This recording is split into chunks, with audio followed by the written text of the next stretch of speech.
In the beginning of The Return of the King, Aragorn takes the Palantir and decides to see what Sauron is doing. It is honestly a wild sequence of events that actually shows that Sauron was gnawed by doubt, which is wild to think about, that Sauron was actually doubtful that his plan was going to work.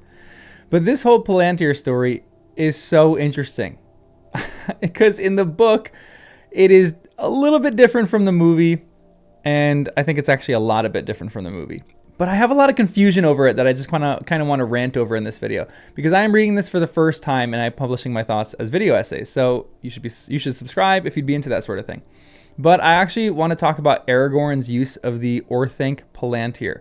So they find this thing in Orthanc. Then Gandalf takes it, Pippin touches it, and they rush off to Minas Tirith and him and Gandalf rush off to Minas Tirith. But before Gandalf goes, he actually gives the Palantir to Aragorn because he says Aragorn is the rightful owner of this. It's a bit different from book to movie. And so they ride back to Helm's Deep. Well, Aragorn and company ride back to Helm's Deep rather than they go to Edoras. And Aragorn uses it there. And this is what the passage says. Together they went back to the burg. Yet for some time Aragorn sat silent at the table in the hall, and the others waited for him to speak. Come, said Legolas at last, speak and be comforted, and shake off that shadow. What has happened since we came back to this grim place in the grey morning? A struggle, somewhat grimmer for my part than the battle of the Hornburg, answered Aragorn. I have looked in the stone of Orthanc, my friends. So this is crazy because Aragorn is looking awful and his friends are noticing. Legolas and Gimli notice that he's kind of been doing or he just hasn't looked great. And so they see that he's been looking into the stone. Now this is interesting on numerous levels. The first is that I'm curious if that there is actually some kind of magic attached to this stone. Perhaps not maybe to the stone itself, but maybe Sauron has poisoned the other Palantir or something like that, so that anyone that tries to call him, they get poisoned. Because Aragorn has just fought in the Battle of Helm's Deep, and he says that this was harder than that battle, or at least he says it was grimmer. So is he just out of his mind, or does this stone and communication with Sauron really affect people that badly? Like, maybe the stone isn't even involved in this whole thing, and it's just essentially communication with Sauron that makes your life grim. I don't know, but I just find it a fascinating question, because to me the stone feels a bit like a Horcrux in Harry Potter. Not in the way that it would tether Sauron to life in any way, but in the idea that when Aragorn uses it while the other one is in Sauron's possession, it would make him angry and annoyed and ticked off. Just like Harry, Ron, and Hermione were angry, annoyed, and ticked off whenever they wore the locket. That was a Horcrux. Because that actually happens with Aragorn. First, Gimli tells him that he's being stupid, and Gandalf himself didn't even want to do that. He says, "You have looked in that accursed stone of wizardry," exclaimed Gimli, with fear and astonishment in his face. "Did you say aught to him?" Even Gandalf feared that encounter. And then look at Aragorn's response here. And my understanding of Aragorn's response is twofold. The first interpretation that I have is that Aragorn is simply king, and he's finally acting like a king, which I think the text really leads an ear to. I think that's actually what is really going on here. And Legolas and Gimli have only seen him as a companion to start, and so they're actually seeing him as a king now. Or the other interpretation is that he's just really grumpy as a result of using the Palantir, and maybe because of his lack of sleep and food as well. Because this is how Aragorn responds. "You forget to whom you speak," said Aragorn sternly, and his eyes glinted. "What do you fear that I should say to him? Did I not openly proclaim my title before the doors of Edoras?" That's a little tense, but he softens his voice and keeps going.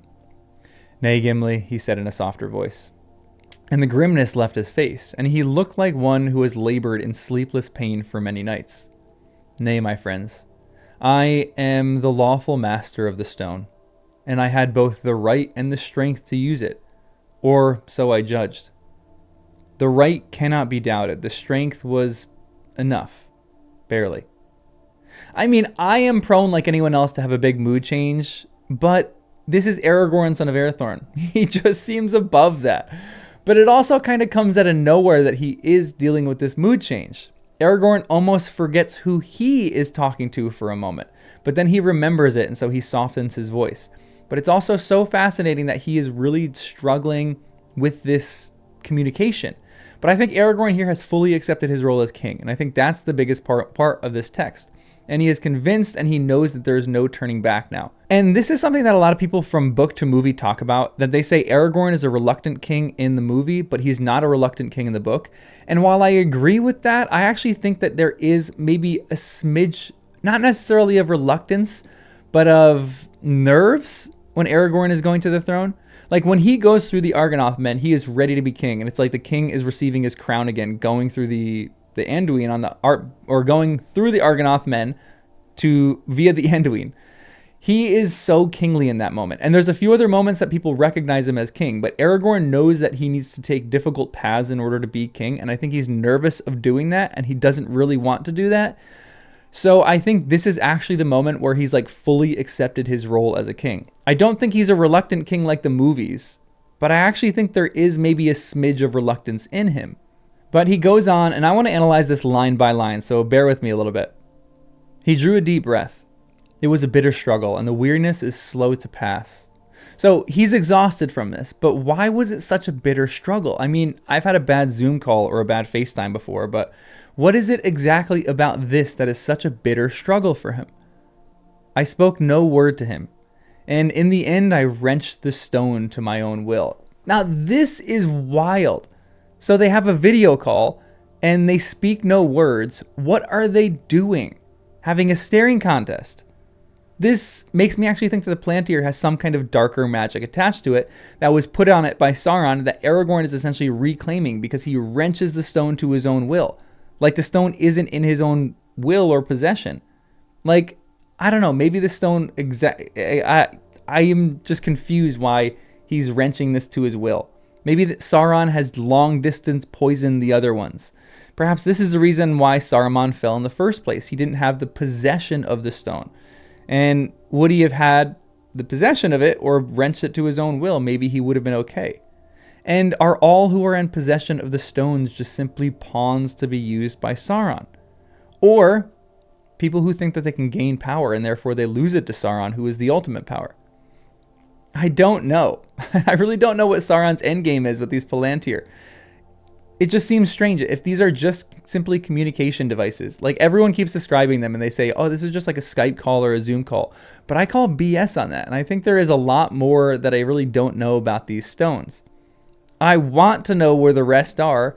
And if perhaps the Haradrim or someone like that maybe they had one and they fell because they were lured by Sauron.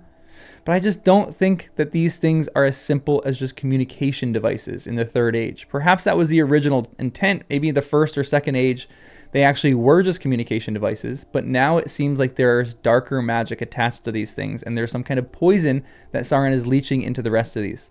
But the text goes on and says, that alone he will find hard to endure. So essentially Sauron is pissed that Aragorn took control of the stones. Is he? And he beheld me, yes, Master Gimli. Which I also love this section because you can kind of see Gimli's jaw start to unhinge as Aragorn is telling the story. And midway through the story, Aragorn has to say, yes, Master Gimli, to quell his shock. But it keeps going. He saw me, but in other guise than you see me here.